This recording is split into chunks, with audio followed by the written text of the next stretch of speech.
While the successive Pakistani Prime Ministers have raked up Kashmir issue in international community to secure their political careers, it is India that has been working vigorously to ensure peace and prosperity in the region. New Delhi has played a key role in the growth and employment the region has achieved in past 1.5 years. From successful elections to development projects, the state of Jammu and Kashmir is witnessing all. Recently, India's External Affairs Ministry took foreign diplomats to Kashmir to witness the first-hand account of the developments the region has witnessed. A group of 24 envoys was in Kashmir this week to interact with locals and Kashmiri authorities in order to get a sense of the real situation at the ground, especially in the aftermath of amendment of Article 370 that changed the status of the region into a union territory. It was the third delegation of diplomats to visit since August 2019. The visit came at the heels of successful District Development Council elections held in the region a few weeks back. This visit was organized so that the diplomats could take first-hand experience of the development claims made by New Delhi. They spoke to local residents and discussed their responses to recent local elections and economic opportunities. They also met journalists and civil society groups in the region. They asked pertinent questions, wanted to know the ground realities, and that was shared by them. Elected representatives from all political opinions and all political parties participated.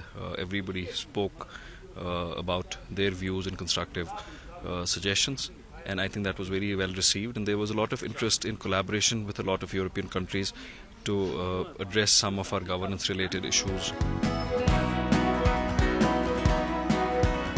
While Kashmir went through one of the toughest lockdowns owing to Pakistan-sponsored security threats post-change in its political status, the locals have termed it a historical curve as the violence has significantly dropped in the region. The communication channels that receive security halts have been restored. 4G network has been restored in the region. The Government of India has also said that it will return Jammu and Kashmir the status of a state very soon. New Delhi has reiterated its agenda of strengthening democratic institutions and empowering citizens of Kashmir by bringing the region to a national discourse of the country. The efforts were acknowledged by the diplomats who said New Delhi had been successful in establishing a more democratic setup at all levels.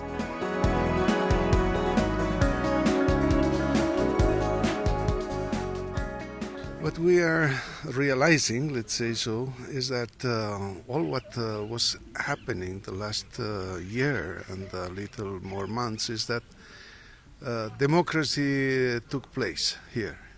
Clearly, what we can identify is that the local actors, in terms of politics, took their places now at the levels of the district, at the level of the blocks, at the level of the tehsils. It's impressive.